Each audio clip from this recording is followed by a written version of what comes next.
Corruption is a cancer, is a disease that deprives countries and people in countries of their rights, and also it drains countries of their economy. It misplaces the economy,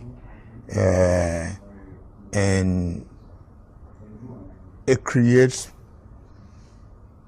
problem for people in the country, deprive them of their rights. And I think if Africans fight corruption and they see that their economies are managed properly, there'll be a lot of peace because it will bless a lot more people.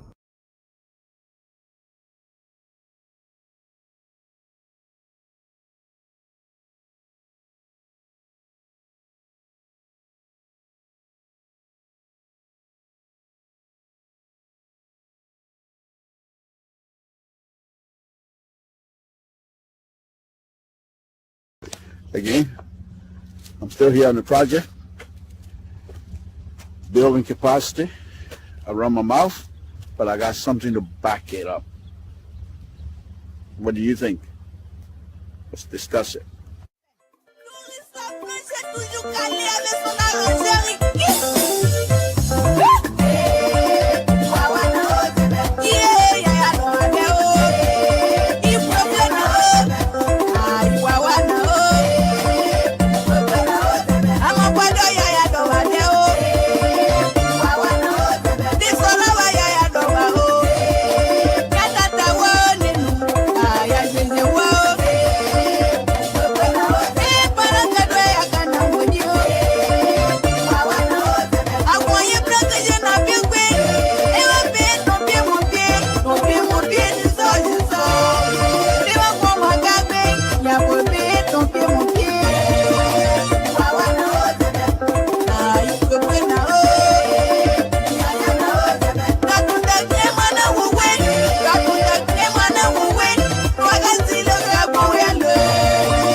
Corruption is a cancer, is a disease that deprives countries and people in countries of their rights, and also it drains countries of their economy. It misplaces the economy, and it creates problem for people in the country, deprive them of their rights. And I think if Africans fight corruption and they see that their economies are managed properly, there'll be a lot of peace because it will bless a lot more people.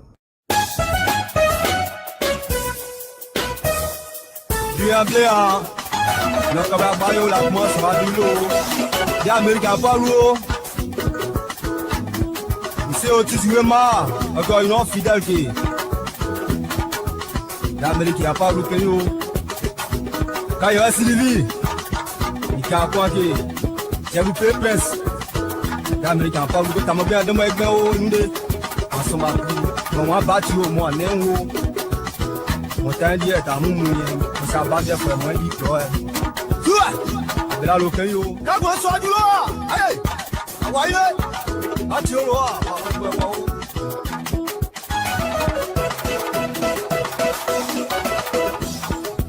Yao. Abela lokan yo. Níbi tó jọba yìí. Níbi tó yọba. Máa ti sùn ọ̀pẹ́ yóò. Máa jẹ́ jíjí. Wọ́n pe ìṣàmẹ́ fọ́ sí o. Ti connaît. L'animateur Choco Noska Yassin de Toyebi. L'homme a tout fait pour Mivito. Aniché les deux. Corruption is a cancer, is a disease that deprives countries and people in countries of their rights, and also it drains countries of their economy. It misplaces the economy, and it creates problem for people in the country, deprive them of their rights. And I think if Africans fight corruption and they see that their economies are managed properly, there'll be a lot of peace because it will bless a lot more people.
Good evening, folks. Samson to Liberian Pub Radio. I want to thank all of you again for tuning in to Liberian Pub Radio. So wonderful time Thursday afternoon. Thank you, folks, for your continued support of Liberian Pub Radio. We're here again this evening. We're going to be discussing all things Liberia, of course. We want to thank all of you again. Safety, Lord Jesus, thank you. I have this here to read tonight from the Packet Prayer. Max Lugladu and Antonia Lucadu. Okay. It's a packet prayer book that a friend, a workmate gave me because she was leaving our branch, going to another branch, and she left this prayer book with me. And I thought I'm going to utilize this. So, dear God, you are the father to the fatherless. You provide for those without family and defend the weak as their own father. Please defend those who are weak and afraid and free and fear of forgiveness. Show up in their life today and remind them that they are your children and you are their heavenly Father. Thank you for giving me a spiritual family that can never be taken away. Thank you, my God, thank you. Again, we want to thank God again this evening. Lord Jesus, we ask that you continue to bless the country of the Republic of Liberia. Give us the wisdom. My God, we will continue to pray to you. We will continue to come to you. Pray that the country of Liberia will be better. We will continue to do that. Bless the leadership of the Republic of Liberia. Bless the people of the Republic of Liberia. And thank you for the opportunity that you gave those of us from Liberia, the opportunity that you give us to be to where we are today. Thank you. We will also do our best, my God, with your help, with your protection, with giving us the strength to do what we have to do. We will do what we have to do to make sure our brothers and sisters back home also benefit from the opportunity that you give us. Thank you. Thank you, my Lord. Without you, nothing is possible. Those of us that know you, we know your capabilities. We know how good you are to us. Every day, every night, every hour of the day, your goodness towards us is unbelievable. And we want to thank you for that. We want to thank you for providing the protection for all of us. We want to thank you, my Lord, for all that you do for us every day. We'll get up in the morning because of you. We'll get in a car and drive. We'll get on a plane and fly. We'll go everywhere that we'll go because of you. Your protection is there day in, day out. Thank you. Thank you, my Lord. We want to thank you again this evening for bringing us here again as we get ready to discuss all things Liberia again on this Liberia Public platform. Thank you very much. My Lord, we ask that you bless the host country, the United States of America. In Jesus' name we pray. Amen. So let's go ahead. Thank you. But please share this video to as many people as possible. Please share this video. We would like for many people to listen to us and join us as possible, much as possible. I will be discussing the first government here tonight. You know, we have three branches of government. The first branch of the government is the legislature. I don't know the second and third. I don't know. So I don't here to come praise anybody. I'm not here for kumbaya. Panelists, the link is out there. If you get it, please join us here. But the subject matter tonight will be the legislature branch. And I'll go a little bit deeper into their action and what I believe to be their inaction. And I will say this here. And I'll also wrap their upgrowing, upcoming, and the way they started and wrap it on us, the Liberian diaspora. This is going to be a sweet conversation tonight. Samson told Liberia Public Radio, we want to thank all of you. Please share this video as much as you can. Please share it. So let's start. The legislature of this new one, the one that started back in 2003, 2004. After the negotiation and the whatever happened in Accra, Ghana, they decided Taylor was no longer suitable for Liberia, or Liberia was no longer suitable for Taylor, one way or the other. They got him out. So after the vice president served some time, he also turned it over to the incoming caretakers. These people came in and they decided to pick position for themselves. These were the warlords. These were the warring faction which was agreed upon, that each of these people going to go and take this ministry and take that and do whatever they have to do. And they did. So they start serving. And I think they did a massive corruption going on, but for somebody that just came from war and to be able to impose themselves on the rest of the warring faction and to have calm, then indeed Liberians were ready to settle things. And I thought at that time that these people were going to take that opportunity to mold Liberia to the new Liberia that they all wanted, for which they were in the bush killing each other. Because there was certain, the only reason why you go in the bush to go fight, because there's certain thing that was happening you don't like in the government. And the democracy that you're fighting for, because it's not what is being provided by the government that you're fighting. And remember now, we had Taylor government that was in there. So many people were against Taylor government because he was not providing the kind of democracy that these people deemed necessary, for which they decided to go in the bush. Their rights were being violated daily, and they decided we're going to defend themselves, go in the bush and attack the government. So when after the negotiation, they came in. But I thought, and I wrote a piece long time ago. I can't find my writing, but I wrote a piece that I hope, my thing at that time we were writing on bush chicken here, the Liberian perspective here and things like that, you know. And I wrote a piece and I said that I hope that this incoming caretaking government will try to mold Liberia to the Liberia that we all envision, to the Liberia that we all fight for, to the Liberia that we hope to come. To our surprise, in fact, we had some close insider in Accra that was calling me daily. They and myself, that him individual myself were talking every day.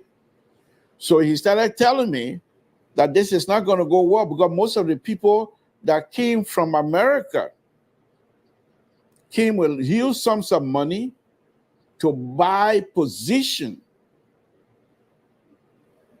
And these people do not have, because if you're buying position that is supposed to be a position that you're supposed to use to implement and forward the life of the people, if you're buying that position, if you're paying money for that position, then you have no good, because you're not taking the position because you're qualified, but because you're buying it, they will give it to you.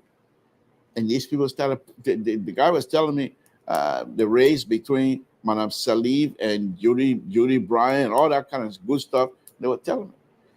So I wrote at that time and said, I hope that the Liberian that are coming in will mold Liberia to the Liberia that we all fight for and hope will exist. So, but I was not surprised though. I was not surprised. In Grand County, we have a situation. A young Grand from Totan, by the way, was asked to be the representative for Grand County.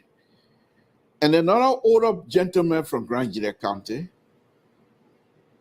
decided to ask Grangians to ask this young man, since he's young and he has life ahead of him, let him, the older person, serve. And it was a big conversation among us. So the question that I asked when we had that one conference, why would we say this young man should set aside and this older person should take the position? And the response was, the older person, time is almost over. Let him serve his turn, let him get out, and then the young people can get in. And I thought to myself, this is not right. But of course, in Grand County, District 1 Everything about Grand Gide that we do is about Zwadru. Nothing go anywhere, even here in the United States. The Grand Gide diaspora will collect money. They don't go anywhere else except Zwadru. Everything is about the Chien and Chien district. Nothing else. Nothing else. Nothing else. And this is why today you have the 3 districts have their own organization to support their district members and friends and brothers and sisters back home. Because the Grand Gide Association, even though it's supposed to be the umbrella association here in the United States, but their whole thing, everything you do, money collected, whatever it is, Zwadru. Everything Zwadru. And who benefit from that is the Chien district.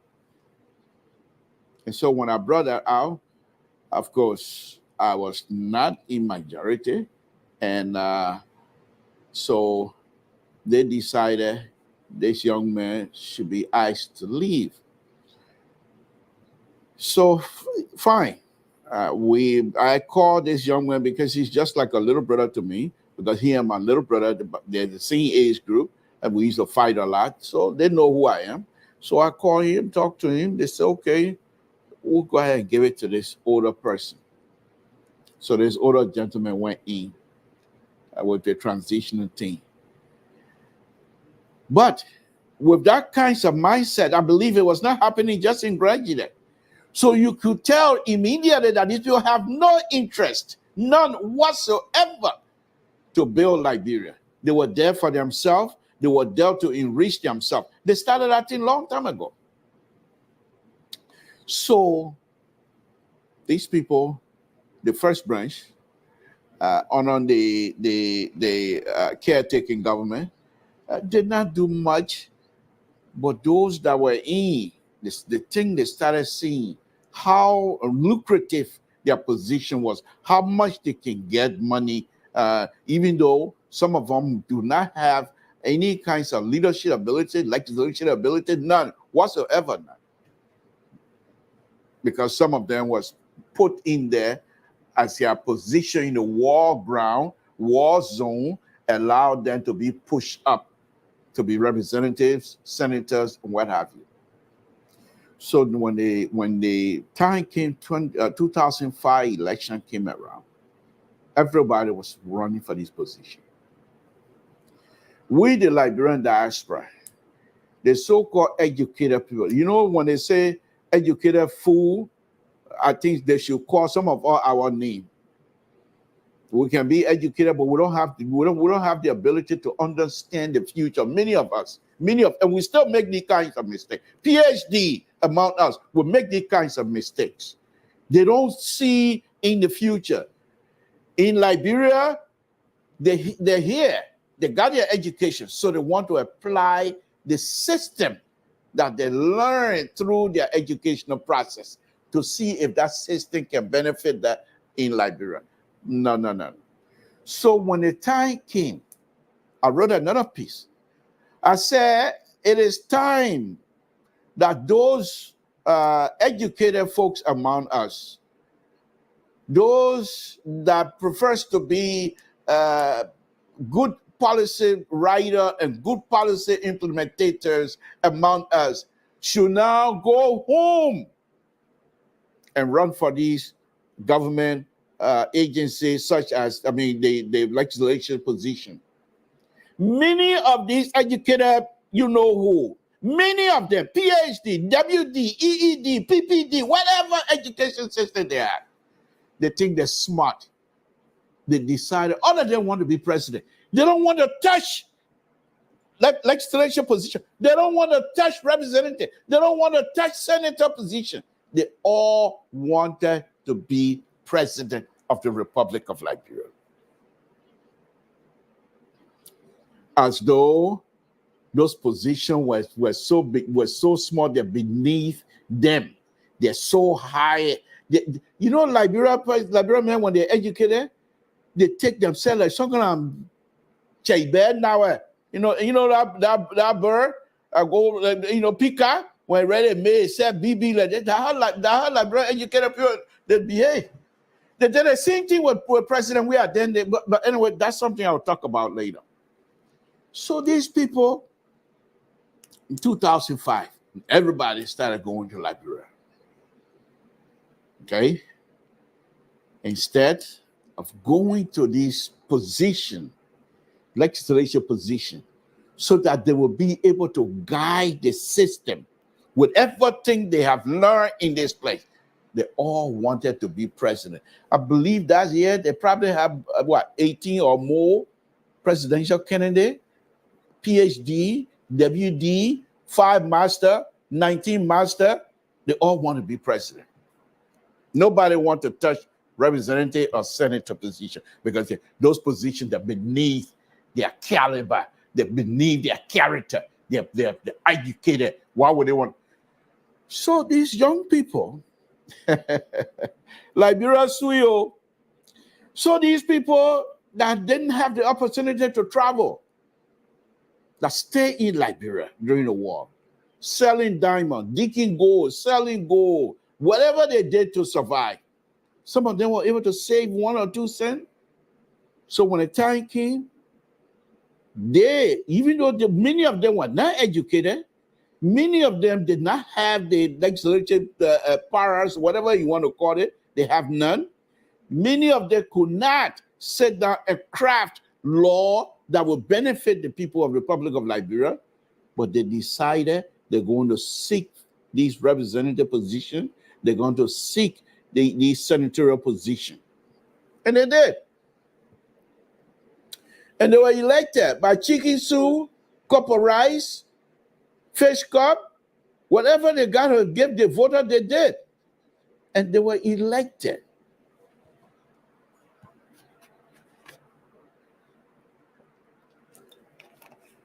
So after the process, instead of Madam Salih, who was then elected president, who was also an educated person, instead of them to call these people and say, okay, we're all here to serve Liberia. Let us bring Liberia to a new stage. Let us bring Liberia to the level that our children, future generation, will benefit from. She didn't do that either. She decided to pack the administration with all her children. Her godchildren, they were at the top position. Those who wanted to be president were not successful. They decided they took the ministry, most of them took the ministerial position. The representative and the senator were packed with people who have no clue. The first thing they did, the Ghanaian government decided to help to teach them how to legislate. So I believe they went to Ghana and they started learning. And many of them when they came back, one of the first things they decided to do was to pass the law to increase their money, their pay. And they decided to pass the law to increase the pay of each government agency, what much senators supposed to make, how much representatives supposed to make, how much ministers supposed, all of those things. They passed the law. And you think they're going to pass the law. Do you really believe? These young people, many of them, were digging diamond, were digging gold. They have nothing. Poor, just like me. And you expect them to come into this position and say, we're going to pass law. So we, the legislature, will make $5,000 a month. And while the ministers, the president, passing the budget, paying ministers $15,000. Ain't happening. So they say, okay, we'll match them. There's a document that I have here. According to that document, the international community spent over $25 billion that went through Ellen. Ellen then was around there with I'm sorry to call her Ellen. I'm very sorry about that. Madam Salih, former President Salih, our mother, was going around here, powerful economic leader, Harvard-trained economist. She couldn't even put a structure in place. All that big mouth they were making during Doe administration. Nothing they got but greed, stealing. Nothing these people will have to offer. Nothing. All that thing people doing, dying, killing each other. Madam Sally there over here, the woman in the 85, 86, 86, 87, 88, she used to be on Nightline, the program ABC Nightline. Every night she was almost on. And on NBC, CBS, that's all she was doing. No, all they wanted was money. It has nothing to do with people's life, improving the lives of the Nigerian people. None whatsoever. But I give her credit though, because when she came in, the country was devastated. She was able to bring the country to a certain level. So with that, the infrastructure part of it, I give her a little credit. However, she refused to put in place structure. You see, Madam Salim, these people, they are wicked. They are wicked towards us. And the reason I'm using this, the language might be very strong. I take responsibility of my language. It has nothing to do with LPR. But what I believe is this. The reason why I'm using this strong language on our mother, because Madam Salif, I've seen everything. Toward time she was Minister of Finance. She saw how people get paid. She saw how they were establishing school, all corrupt behavior. She saw where the money, how the two-way party were utilizing them. She saw that. She knew that. And after that, she became opposition to the Doe administration. So she also now on the other side of it. And you would think that once she was given the opportunity to say, okay, I've seen the government side, I've seen the opposition side. I need to bring those together for Liberian to benefit from our effort. Nothing.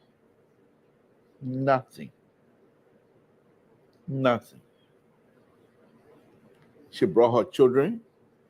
And don't get me wrong, they're qualified, experienced. But she also was responsible for what they call code of conduct. And she decided to violate that code of conduct to the X degree.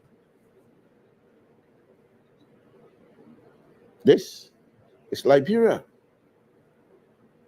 where they were unable to put political structure in place.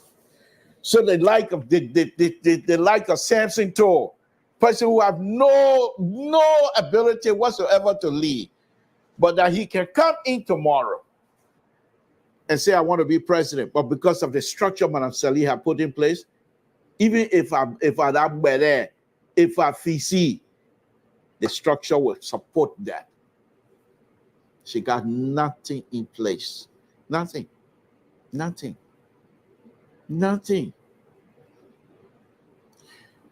Infrastructure, they decided to put, when the money started coming in. You see, this is the European, they're also wicked. Those European people, they say they're doing IMF and all of, they're wicked. When they pour money into the country, the European themselves started sending company to work so that the money will go back to Europe. Instead of saying $25 billion will put in Liberia, we want Liberians to be employed at the higher level. So whatever money they make, it will stay in the country. They didn't do that. You got Ghanaians, you got Nigerians, of managing most of the affair. And the few Liberians that they picked, they decide to steal themselves. So Liberia was down the creek from day one. Madam Sally told us during the campaign, y'all know I've been suffering for 18 years so much, y'all put me there, I will make sure y'all will enjoy, just like me. We all got to enjoy. She was telling us during the campaign. She didn't even, that time, she was not wearing hair towel. She was just like my mom from Town. She decided to pull herself all the way down to the country people. Nothing. When you see her walking, campaigning that time, you say, hey, you will feel sorry for her. And the Liberian people did. When she became president, she got a star now. And you know that woman Lapa they put on their shoulder? That Madam Sally star now. The one she was wearing, how do you call it? Gown, skirt, and walking all over campaigning. That one, not her again. Not her again. She got a star now. She got that cloth that go over their shoulder, all well dressed. I have no issue with that. She's the president. But because of her behavior, the hatred she had against Liberian, she decided that hatred to be manifested in the way they behave towards the people of the Republic of Liberia. They took the money. We got armed mail in Liberia, and the people believe, whoa, they can't go wrong. She's a Harvard-trained economics. They can't go wrong. All along, they're taking money for themselves. Illegal logging, illegal mining, everything. They had a concession over there in Grand Gila. I will talk about that one tonight. They had a concession over there in Grand Gila. And for Putu Mountain, other people say Gila Mountain. I say Putu Mountain. You got it right there in Putu. Why you can't call it Putu Mountain? Why you call it Gila Mountain? In Zwadru, we'll call it Gila Mountain. That Putu Mountain. I say so. But anyway, so the Putu Mountain concession, Grand Gila Association got hold of it. So they selected a few of us. They selected me because I'm an engineer to look at the infrastructure side of it. And you go read that language in there. You go read that thing. Everything is skewed towards the inner circle of Unity Party. The Grangians' own benefit are supposed to come. The language they use to wrap around that benefit. If you're not loyal, you're not going to get anything. So we have to decipher under the leadership of Mr. Nyanu. We were able to decipher some of these languages and present our own way of things supposed to be, and they send it back. And obviously, it's not working for them because they refuse. That's Liberia. So let's go back to the first government. The legislation now. They're, like I said, many of them used to dig diamond, gold, logging, whatever way they did to survive the war, they did. They were not rich. They didn't have the opportunity to go to school, but they stay in Liberia. So they decided they were with the people. So when the election time came, many of us here, I can't count myself because at that time I was still, you know what. But anyway, that's besides me. But many of the people that were here, we thought they were going to go and take this position. You're educated. If you have 4 or 5 educated people to take this position, you might be able to influence the rest of the people to say the corrupt behavior we have here is not going to help us in the future. But nobody wanted to do that. They were too educated for those positions. Madame Salif, on the other hand, instead of her to say, okay, this is new Liberia. I've suffered a lot. Remember, this lady was thrown in jail, and there's a rumor that some baba thing happened in the jail. Okay, so she suffered. There's no question asked. But you would think now, okay, since I suffer much, I will do my best to improve the lives of Liberians here in this country. So now that she accepted a democracy, she accepted to have 3 forms of government. I mean, three branches of government. But in having that 3 branches of government, she decided to manipulate the 2 other branches, the judiciary the legislation. She decided to manipulate them and take complete control of their action. You remember there was a video with a brown envelope business, how it started? So when these young people saw, oh, the president, if she wants something, we're very important. If she wants something to be in your favor to pass, she giving us, okay. So she started passing bills. Some of them not even in the interest of the Liberian people. On paper, they look good. She decided to tell them we have to have code of conduct, where we cannot employ our own relatives. But in her government, all her children were working, but she doesn't want other people to do the same. The legislature, the lawmakers, they decided these concessions, the company that are coming in, the investors that are coming in, they are elephant meat. Okay. So when the investor comes in, the investor, they also want profit. They're not there to make kumbaya. They're not there for friendship. So they want money. So they come, they say, okay. At one time, I was reading some stuff yesterday on Liberian perspective, where some investor, the country, I think it was from Sweden. The government over there in Sweden decided to charge the investor for creating a corrupt atmosphere in Liberia.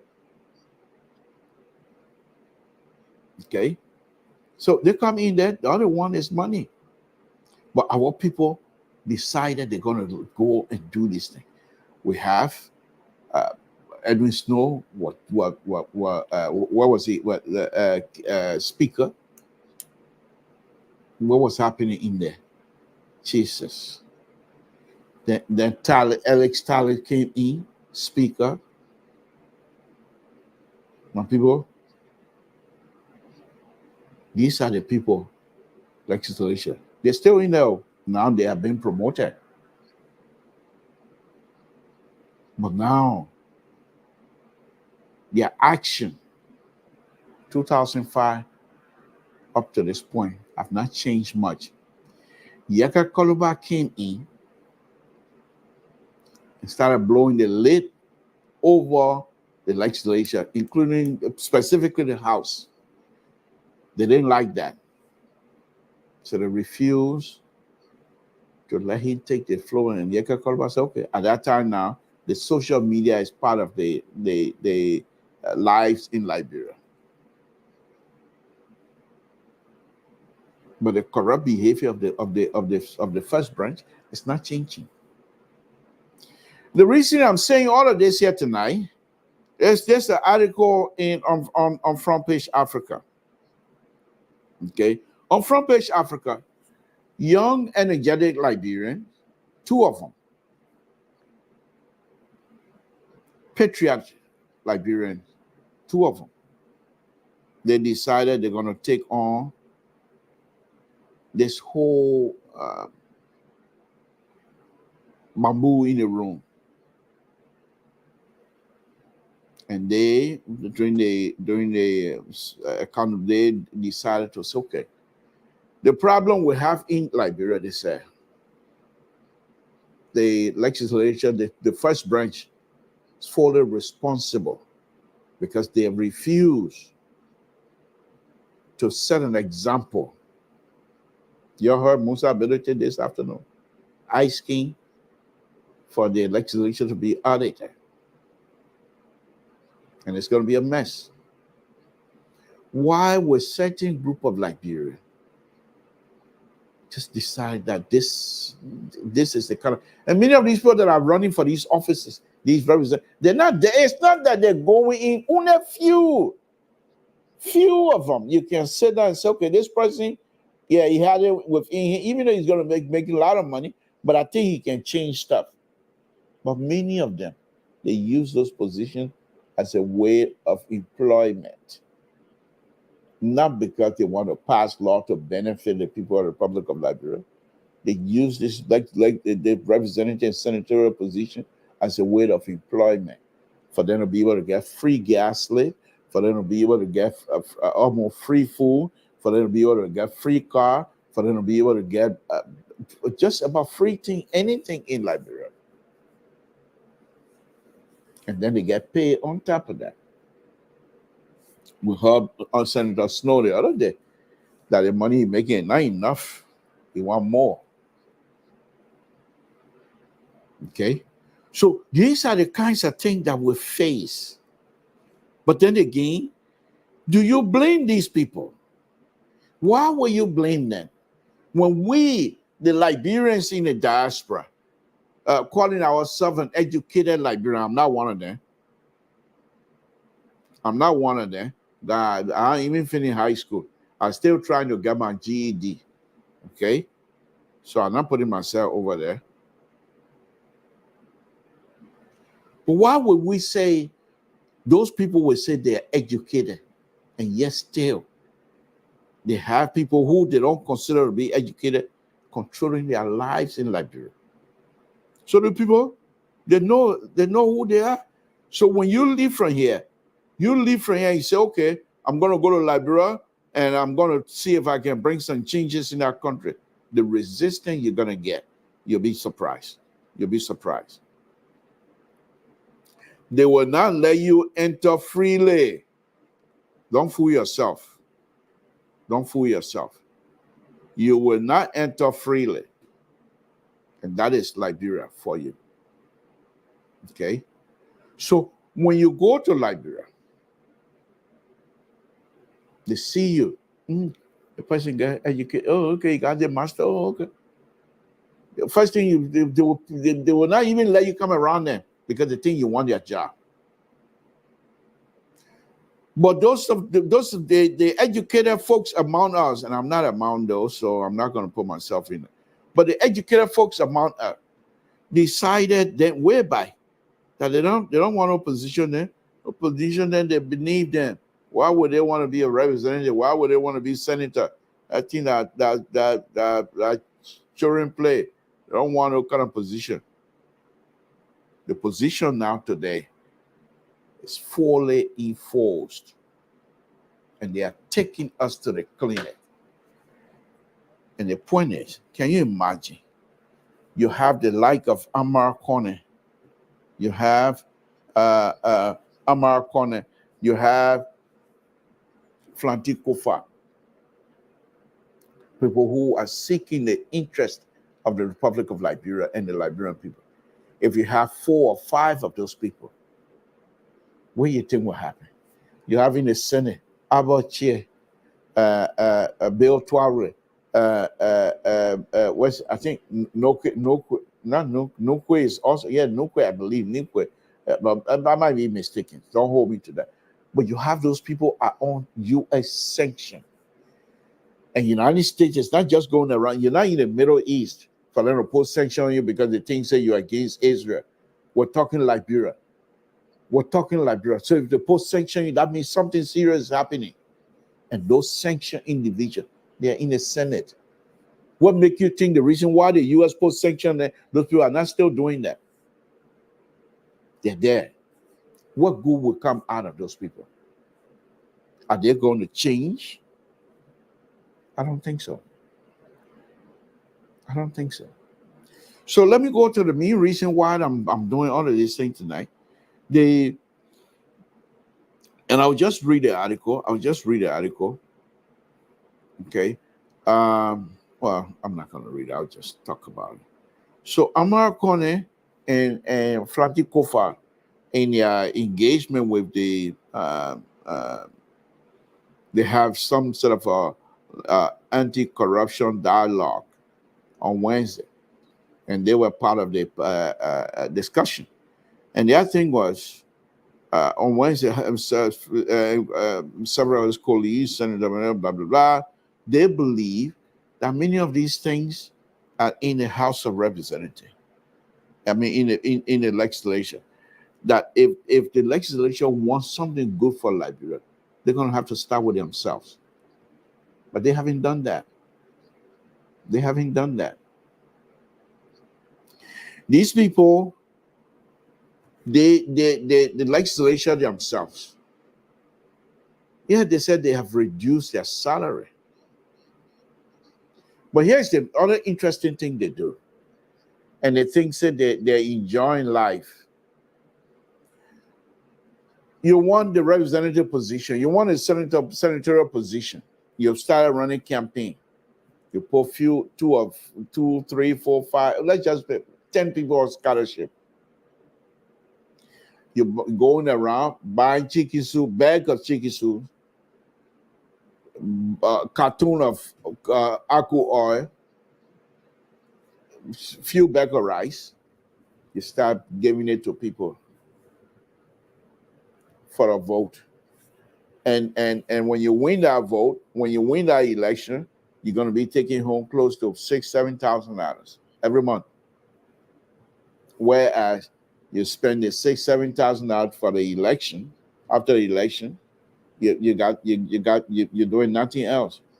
And those that you give the chicken soup and fish cup, and they're not gonna. And when you are elected for 6 years. When you are elected for senatorial position, that's 9 years. So in 9 years' time, you're most likely going to be millionaire.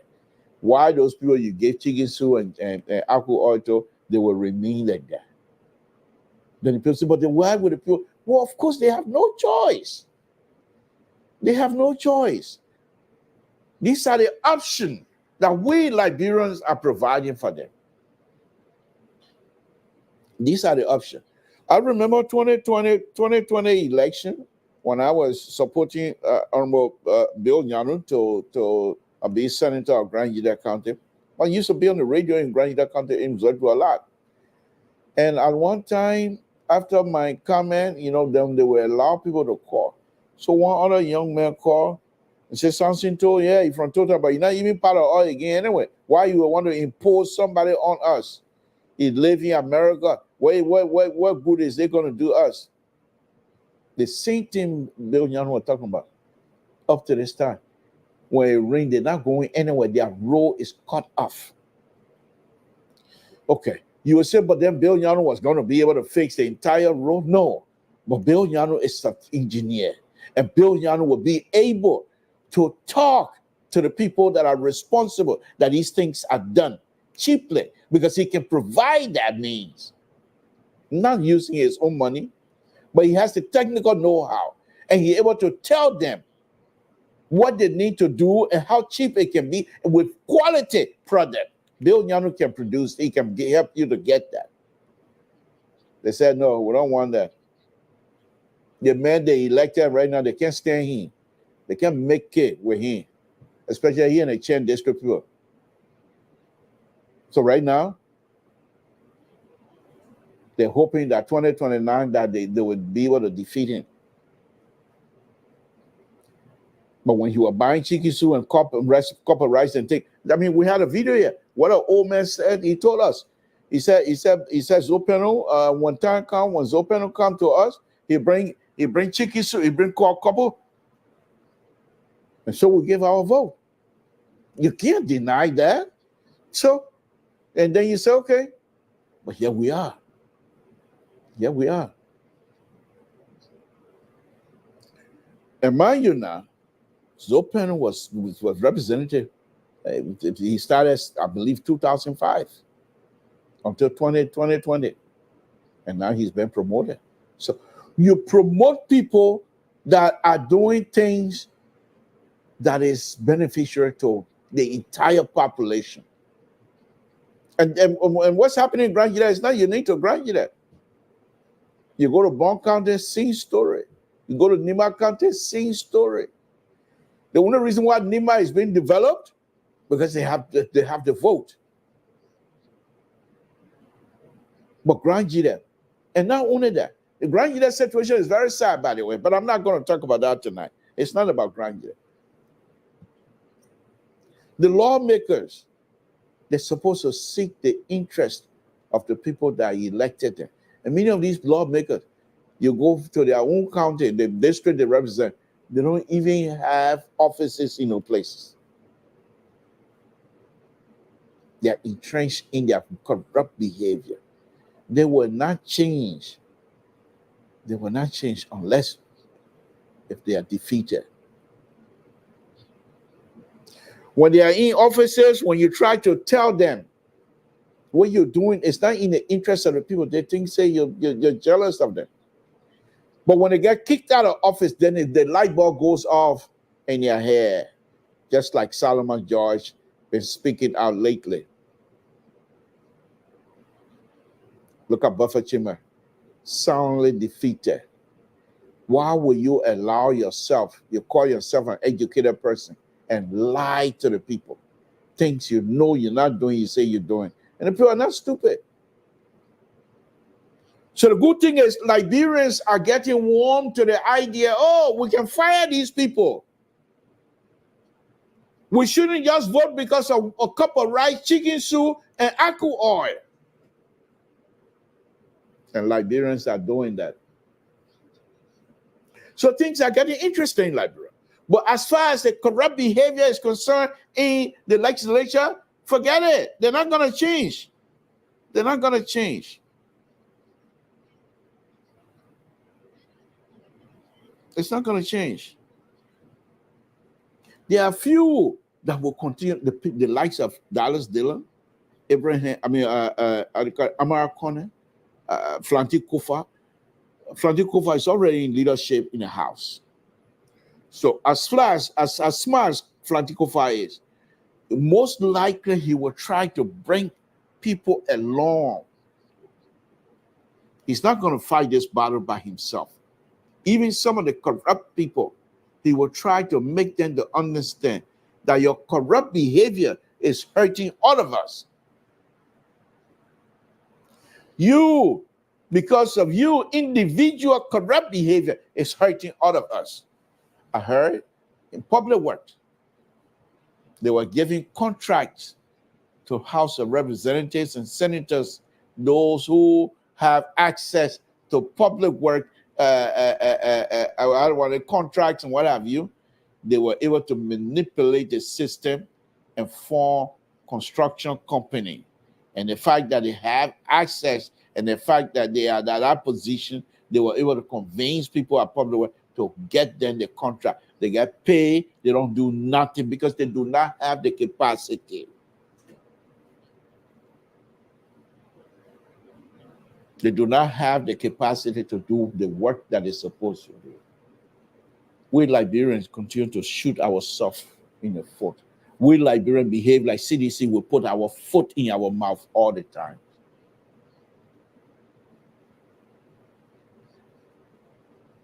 So, my brothers and sisters, the government, the first branch of government, is where, if we're serious about changes, this is where we need to concentrate our effort. Those of us who believe in true democracy, that's where we need to concentrate our effort. First branch of government. If we can help the like of Flanty Kofa, the like of Amar Kone, the like of Abraham Dillon, my own sisters, President Pro Tem, there are a few of them over there that we can support and talk about and promote their ideas. They don't have to come on my show. I don't even want them on my show. They will not want to come on my show, but I don't want them on my show. But I would promote their idea whenever I see it. Okay? If we all can support those people and promote their ideas, and whenever there's an election, let's gear up and support people with a progressive idea. But we have to be mindful because the Liberians are sophisticated nowadays. You will find that once they find out that you, the progressive, have the ideas and have the power within you, they will come your way and they will pretend to be part of you. And once they're elected, they're there for 6 years, they're there for 9 years. You ain't gonna just push them out. And even if you are to ask them to strengthen, they're not even going to do term limit. Don't even talk about that. They will not accept it. They will not accept term limit. So don't even talk about it. What you might be successful in getting them to do is to say, okay, strengthen the process of recall. But they will push so much hole. If they do strengthen it, they will put so much hole in the language that a car will be able to drive through. Because they will always protect themselves. They will protect their position. They're not going to just let you push them out like that. So the fresh branch of government, you can elect the most intelligent, smart person to go to run your government. But if the fresh branch of government, if it's infested with corrupt people, you will go nowhere. And this is the problem we have in Liberia. This is the problem we have in Liberia. There are few that really, really, really want to do good for Liberia. But there are few. And it's a democracy. Majority rule. They can't pass a law or pass a bill without the support of their colleagues. And many of the colleagues, when they look at it, oh, they're not even driving. My man, I'm coming to waste my time, man. I want it. Then they start manipulating the other group to join them. Look at the war crime code issue. Look what's his name? Senator Snow told us the other day that this thing here, it won't pass because the law does not allow white people to practice law in Liberia. We're talking about the livelihood of Liberia. We're talking about the mental capacity and the mental health issue of Liberia. Then you said law. We Liberians, we passed the law. Can we not pass another amend that law to help us? And you say you're going to fight it. And then another joker, Senator Betuare, there's a video that's going around telling people that if you want me to sign that, you got to bring the people who released Child Tiller. That is vindictive behavior towards the United States. We got to put sanction on it. They want to use that now. This is what we say when you're going to elect people. Make sure you elect people that seek your interest. If they continue to give you couple right in Chigisu, this is what you're hurting all of us. All of us. Whether we eat a Chigisu or not, you're hurting us. You're hurting us. Listen to Betuare. He's not going to, he said, people at River say, I'm not signing unless you can bring people that release Child Tiller from the jail. You can bring people from Ivory Coast. The Ivorian government must be on this. The article must come and testify why they allow guns to go through Ivory Coast. Are you serious? Are you serious? And why Libya was able to train Child Tiller, are you serious? But these are the people we have at the Senate. These are the people we have over there in the Senate and the representative. They have no interest. Their interest is not about us. It's about them. And how much can they get into it? See, these people, their mindset is so narrow in their approach to Liberians and Liberian lives. It's unbelievable. Because if you think, okay, they're lawmakers. First thing is they're thinking, okay, we don't have no good retirement benefit. Let me take my own. Let me take as much as I can so that when I retire, I will not suffer. But you are individual. Then what happened to the rest of the Liberian? Pass a decent bill, a law that we're all going to benefit from. Even if that 2 cents set, if we can get 2 cents. But you go to confirmation hearing. The government they see government. The story we're hearing, nothing changed. When they go to confirmation hearing, they spend money. The minister then, you think the minister then they got a position for nothing? It's not because they are married or not because they qualify. Or, many of them pay money for confirmation. They pay money for confirmation. You know that small money they pay? Some of them 18,000. 20,000 for position. As Samson told will pay you fast thing. You're not gonna get. Take a job. I'm there to help you anyway. Next week I'm going to Eureka to go help those people with their bridge over there. When I finish with the other one, I will show you when I get down there. The other one, they're building it ready. When I get finished designing, they're building it over there. And in about 2 years, it'll be brand new bridge. Then people will travel from California all the way to Oregon. They'll pass on that bridge. And people from Total will never even see that bridge unless they think I'm going to do next week. They live, I'm going to go next week. So if I come say I want to help you, and you telling me something, not that how much you pay me over there? The kind of work I'm doing, are you able to pay me?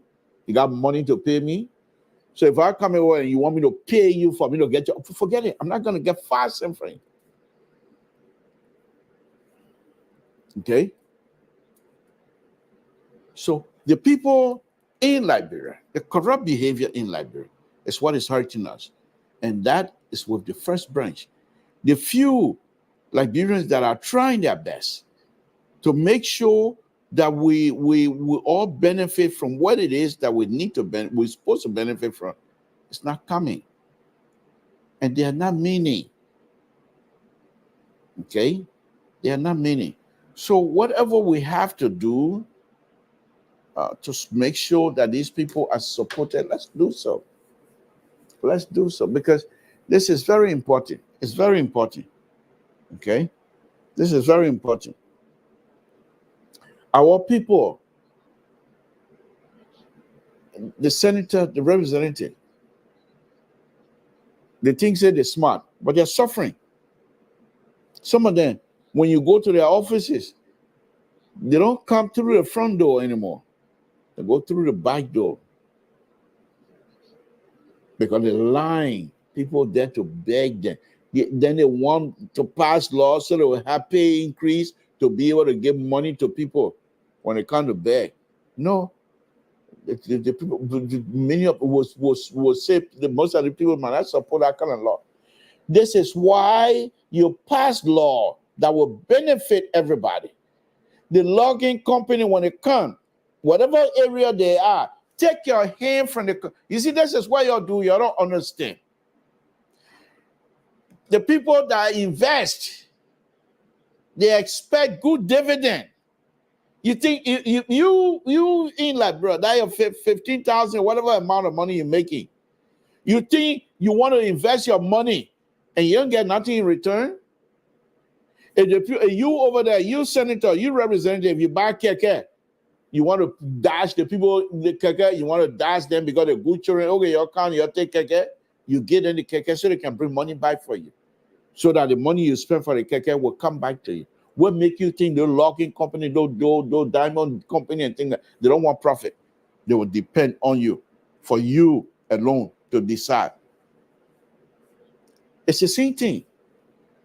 So when the concession company comes in and you take kickback, say for example, and that's not just concession company, contractor. Says for example, I was involved with another contract here one time, and the lady who was in charge, she wanted $10,000, and she got it $10,000. I know of that. I know about it. She got it $10,000, and not only she alone, all her deputies there, they got money. But here's the thing here. Now, you got your $10,000, but the contractor said the project say $1 million project, or not even million, say, okay, let's go $1 million project. And you want $250,000 kickback. Okay? That's what now, $750,000 left over, I think. Something like that neighborhood. Okay? Whatever, I'm not even going math right now, so do whatever you want to say. But the point here now is, the contractor, I've already, and I used to be a contractor.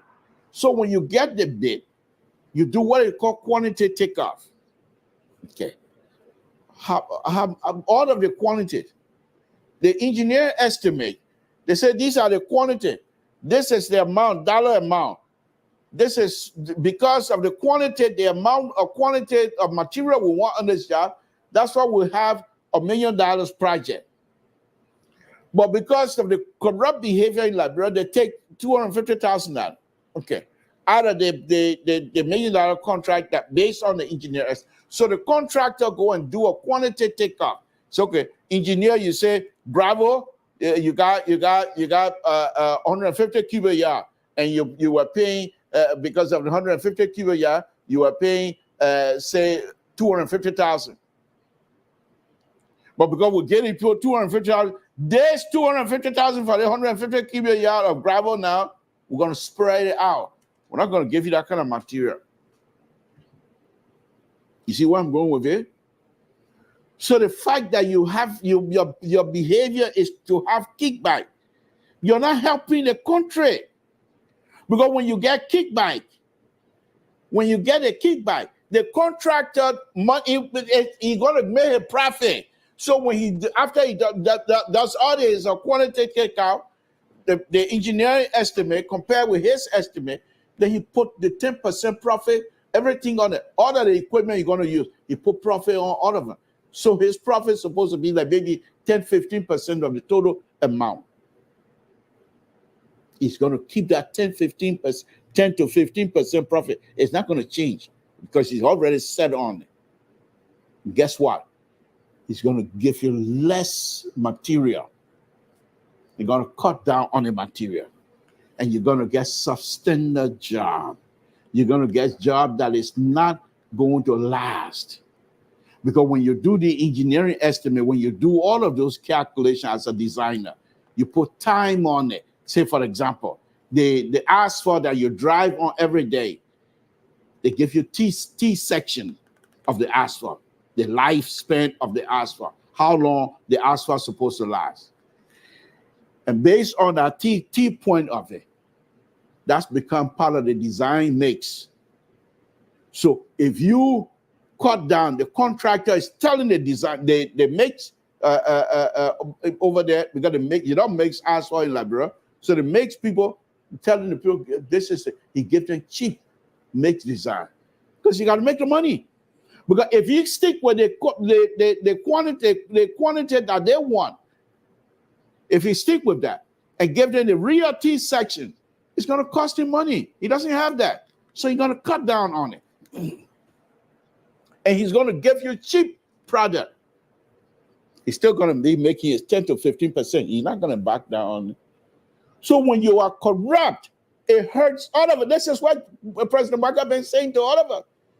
If you are corrupt, it hurts all of us. You think you're benefiting, you're not benefiting either.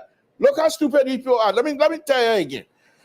Most of these senators and representatives, those that live in Liberia, they got beautiful houses. But look at the road that go to their houses. Only a few have paved area. And in fact, they paved, as soon as they become speaker or this and that, they just paved their area right away. But many of them don't have paved road. Many of the ministers then don't have paved road. They got paved yard, but they don't have paved road. The public road, they will leave it there. They will not even do anything. So when they drive it, black the car, but then again, that's not your own car anyway. But guess what? They're still hurting us. Because when they drive that car on a bad road for 1 or 2 weeks, it's going to end up in a garage. We pay for it. We pay for the maintenance of that car. We pay for the maintenance for them to be comfortable. Instead of them to use their own brain to say, okay, whatever thing that is happening here, we're not going to cut corners. Do it right. Those asphalt going to last long. And when you start doing good business, the international community will see that you're doing business. Many investors will start going into your country. But because of your corrupt behavior, and this behavior, your corrupt behavior, are always being reported in the State Department, Liberian Human Rights. It's always part of that. Okay? But you don't want to accept that. You don't want to accept that. Okay? you always want to cut corners. Always want to cut corners, especially the lawmakers. Why will you do us like that? But then when campaign time comes, when it starts, look at the campaign situation in Grand United Feeder. The people that want to fill the seat of the late era Madison position. Look at the kind of thing they behaving. Look at the kind of sweet. Once they get in there, you'll not even see them again. You better be ready. As soon as they get it, you will not see them again. Let her don't try to find me for you to get something decent place to live. So the first branch of government, it's not good for us. Okay, so the like of Amara Corner, the like of Senator Dillon, Senator Corner, and Speaker Kofar, Flanty Kofar, I will ask that many of us, those of us that believe in decent governance, nothing is perfect. Those of us that support Ambassador Baka, and these young people have the responsibility to support Ambassador Baka's developmental agenda, and they are doing it with serious-minded people. They are doing so because they believe in the government as well. So let us do what we can to make sure they are supported. Those who are corrupt in the Senate, in the representative, we have to continue to expose them. Because the more they are exposed, the more they will try to stay away from corrupt behavior. I believe that. So let me go ahead and open the line, because I'm not going to be here all night. Let me go ahead and open the line. Please bear with me. Okay. These are very serious business.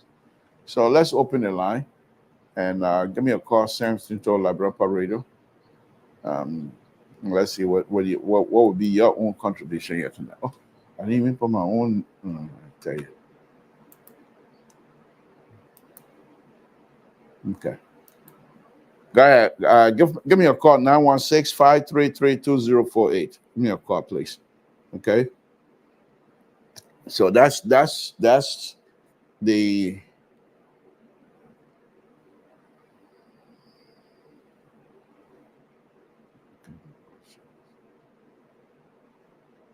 okay.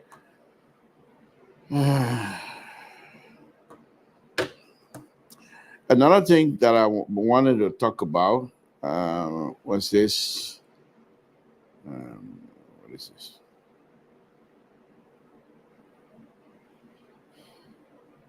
Okay. Good evening, Brigable. Are you there?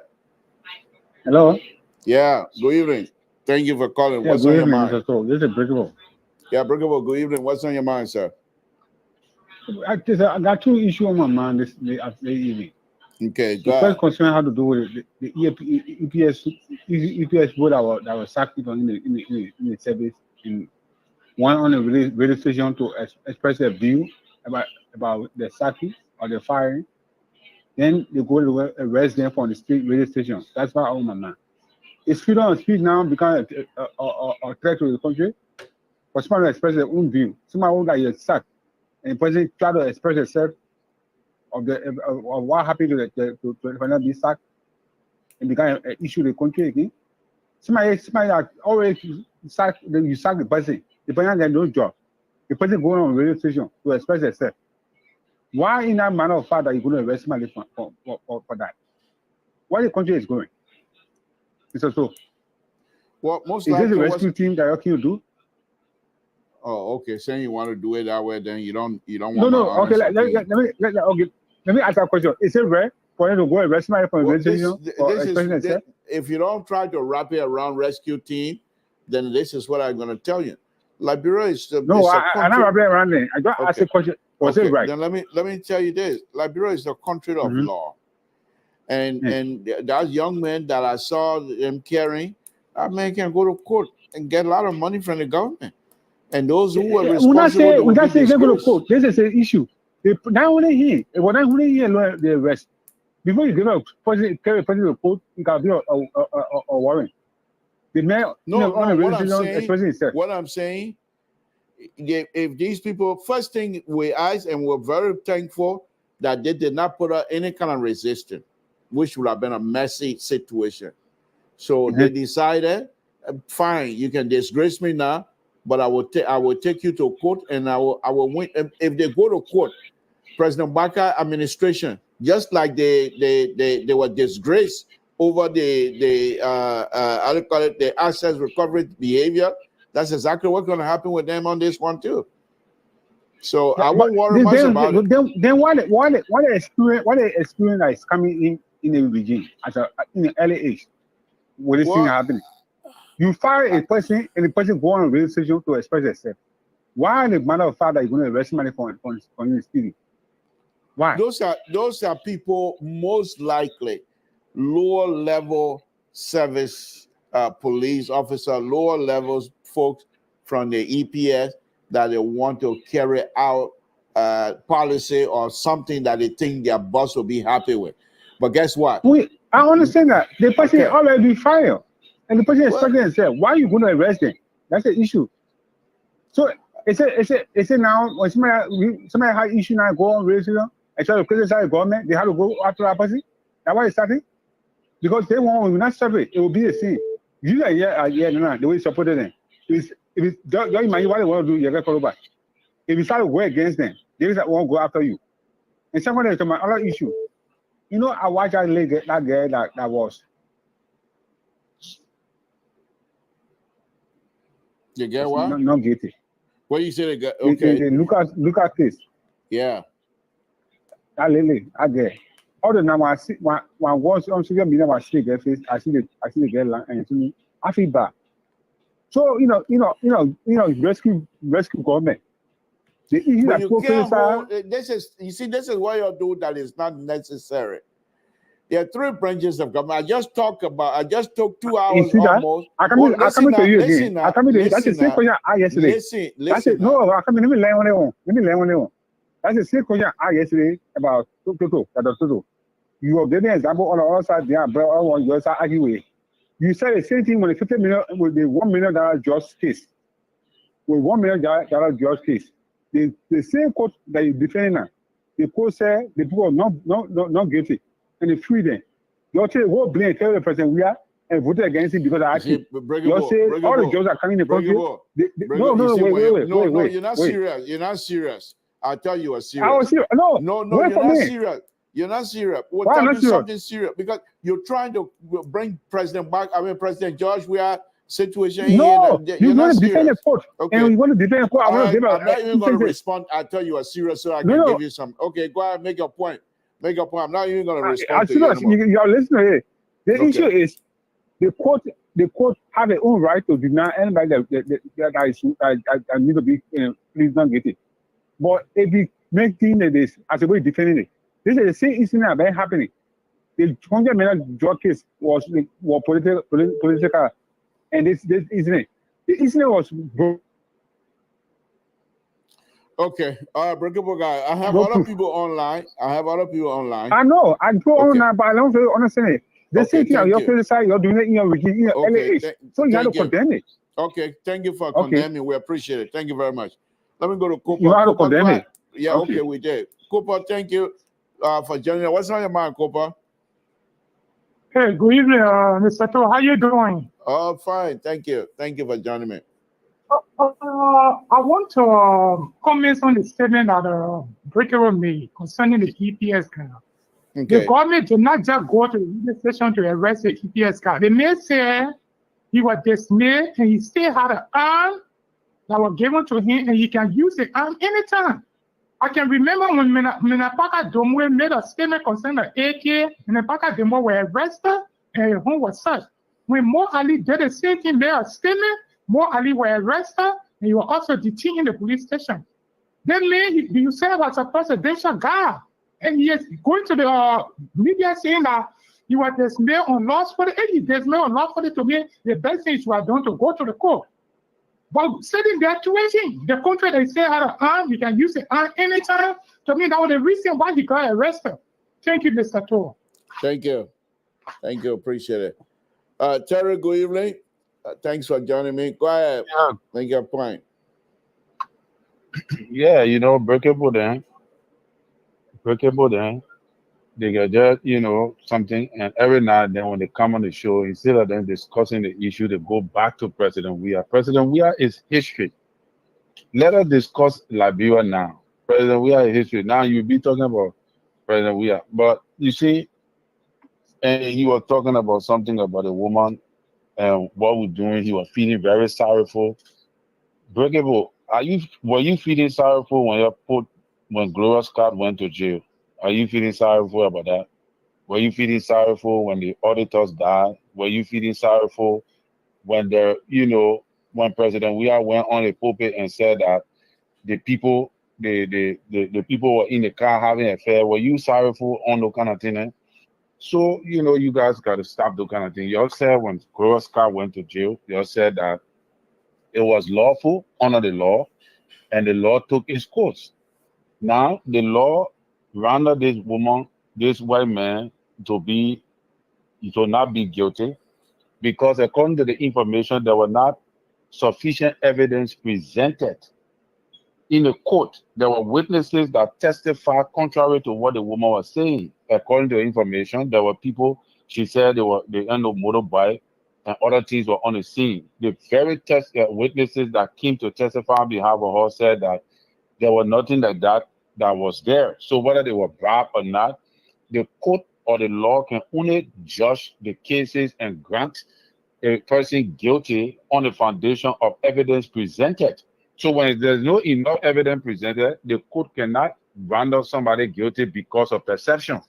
That's not how the court operates. You understand? So if the witnesses were bribed, it's not the court responsibility for that. And I know that the court messed up many times, but in this case, this is not the case. And this woman can file, you can take an appeal to a higher court. It's not over, the case is not over. You can also, if you're not satisfied, you can take appeal to the higher court to go for further investigation. So I expected the women community to come together to be able to address the issue. But none of them is saying nothing. They're just running all over people. The government did that. The government at Joseph Burger went and told the man, said, "My man, you free to go." But last day, Pato, you were talking about Madame Shirley, all right? And there were some things you were saying about Madame Shirley. You see, Madame Shirley was a creative leader. Like I said last night, Madame Shirley did a lot of things. Madame Shirley took over the government. I agree she was corrupt, which of course we never expected her to be. But the system in Liberia, the way it is designed, is very difficult for presidents to ride that system without being corrupt. Like what really now happening in the Senate, the lower house, the upper house. All the boys are over there looking for money. That's the reason why they're dragging the budget, because $53 million was deducted from their budget. Obviously, so that is what it is. So they want some money, and once the money is given to them that they want, that budget will be kicked off. And that is what makes government to be corrupt. So Madame Shirley took over, she brought in agencies. Can you imagine the condition under which she took over from President Taylor leadership? A very, very disorganized leadership, or dictator he was, out of war. She took over this economy. The economy was down. She raised the economy up. All right. She brought in agencies like the GAC, the LACC, all these agencies for them to be able to function, and they started to function. She brought in 10 new positions. She changed a lot of structure that was not operating. The passport, how you call it, the foreign affair. She brought a system to the foreign affair that you could walk into the foreign affair, pay your money, and get your passport without anybody calling you on the side. There were many governmental entities that you have to go through many different procedures and all the kind of things to get your job done. She straightened most of those places. So under her leadership, to be honest with you, because I was in Liberia all through Madame Shirley 12 years, her leadership brought complete stability to the economy. The economy started to move on a footing within the period of 6 years. Liberia economy was lifted up. She was able to build a ministerial complex because they wanted to move government offices from in private homes, because most of those American Liberian boys, they the one was getting vouchers from the government for government offices being occupying the properties. You see, so she that is why she built a ministerial complex. She built for us a new airport. She started to do some development. In as much as her government was corrupt, but there were some things that she did that moved the economy. Even the motorcycle, there were no motorcycle in Liberia. Ellen government created the strategy that brought in motorbikes before motorbikes earned up people that. So that was how criminals now started to direct the attention to making money than stealing from people. So most of those guys that used to steal from people, they went into doing motorbike business. That was how the economy started to grow. And people started to forget about the war and forget about, fighting war and all those kind of things. So there were some things that Ellen did that created a new dimension to the economy that is totally different from what President Weah was doing. And she brought credibility based upon the way she handled the economy. She brought credibility to back to Liberia, where on the international scale, our passport and our reputation were restored. So and she started to attract investors with the lack of meter steel, with the lack of other concessions, even though they say it was not correct, blah blah blah. But she started to attract investors to Liberia. So I think that in as much as Ellen had some problem because she has serious weaknesses in being able to deal with her personal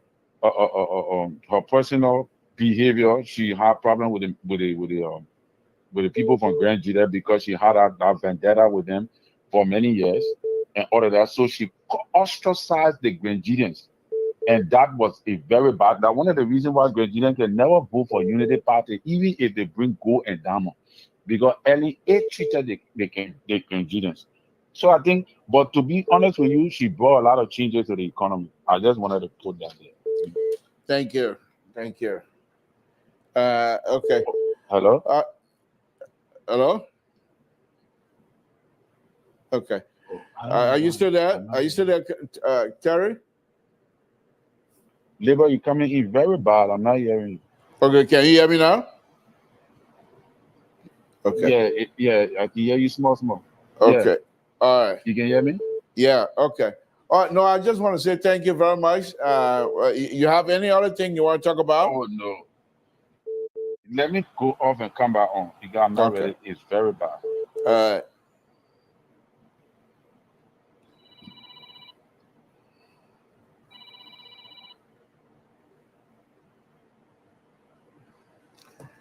Again, folks, Samson told Liberian Pub Radio. This is what we do here. Terry is one of the panelists here who's calling us. But we're going to be here for another 5 minutes or so and call it quit for the night. We'll be back here again tomorrow. Mr. Social will be here and have the conversation as well. My point is about Madame Celine. Yes, I do know that she did a lot. She did a lot, and I know very well that, yes, indeed, she did a lot. But the point is, she was not able to truly bring us to the next level. Okay, so I will say I'm a number for maybe 4 or 5 more minutes. So let me go and wrap this thing up, and then we'll say good night to all of you as well.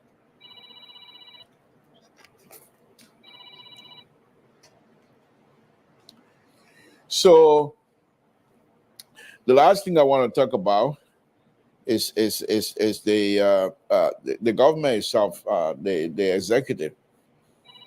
I think so far the executive is doing better, and so the executive is doing better, and we hope that they will Okay. Hey, Terry, are you there? Yeah, I can hear you now. Okay. Yeah, I was going to ask you, is there anything else you want to talk about? No. I was just chatting with you for us to talk about. Okay. All right. So let's meet tomorrow on Mr. Social then, because I'm going to be closing it down now to myself anyhow. Oh, okay. Unless you have something else you want to talk about, you want to bring in. No, not really. You already said a lot because you said something about the legislature, and I think you are 100% correct. The legislature needs to address many things. They are the first branch of government, and based upon the high level of corruption, Liberia suffers. Once the legislature straighten up, the executive will straighten up. There are reasons why the elders of our constitution decided to make the legislature the first branch of government. Right. And they knew the power because the legislature represent the people. So once the legislature make decisions that is in the best interest of our people, the people will live. Like, look at the things you said about the road condition. You are legislature, you got a decent compound, but the road to the compound is dilapidated. All right. How does it give that compound a beautiful look? It does not, it does not show that you're doing anything. And you said something very important, that people go to the legislature, like I was listening to Musa Belede today, talking Tabata. People literally goes to the legislature. This guy lived all his life in Montserrat County, but ran away and went way into one village in Nima County, knowing very well that he can use money and bribe the people in a way and become representative, thereby knowing very well his heart is not there because he has not lived in that era. He got all his investment, his millions of dollars that he collected, that he generated over the years during Madam Shirley time from petroleum, all those little percentages they were putting on the petroleum product, and because of money were in the economy at the time, he made millions over the years through corrupt money. And these guys now are in the house, nothing else they are able to profit for the benefit of the people. Today I hear him talking about, if Mr. Burger can do anything, let President Weah come back. Will just come back and vote for President Weah. These are people who saw the death rate in the country under President Weah. All these kind of things that were happening all over the place. These are the very same people who said that President Weah were not good for Liberia. Is today telling the Liberian people, just under 4 months of President Burger leadership, that he wants for us to go back to President Weah. Is that what? So tell me now, what kind of country are we expecting? So yeah, man, Libra, thank you for pulling me the time. I think you already said almost everything. I just had a little glitch, and I just wanted to share my opinion. Thank you. And please let's join Mr. So tomorrow. Thank you very much. We'll just bring this program to an end. But thank you very much for calling. Appreciate it, sir. Thank you. Again, folks, Samson to Liberian Public Radio. This is how we're doing. This is how we're going to end it here tonight. We'll say thank all of you. Those of you that have been making comment and calling in, we really, really appreciate it. Thank you very much. We will now.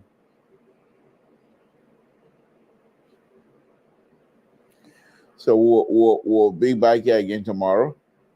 Monday and the entire next week, the entire week, I might not be able to be on because I have a field trip next week. I'll leave Monday, Tuesday, Wednesday, and Thursday. I'll be on my funeral, on my trip to go to the funeral, and I won't be back until Sunday. So most likely, I might not be able to come on air Monday, Tuesday, and Thursday next week. So we'll see. If I can, I will. I might, but I will. I'm going on a field trip. The bridge that I was involved in terms of the roadway design, all that. I'm anxious to see the end product of my design anyhow, and I will try to go live from there to show you some of the things that we do around here. And we're not playing around.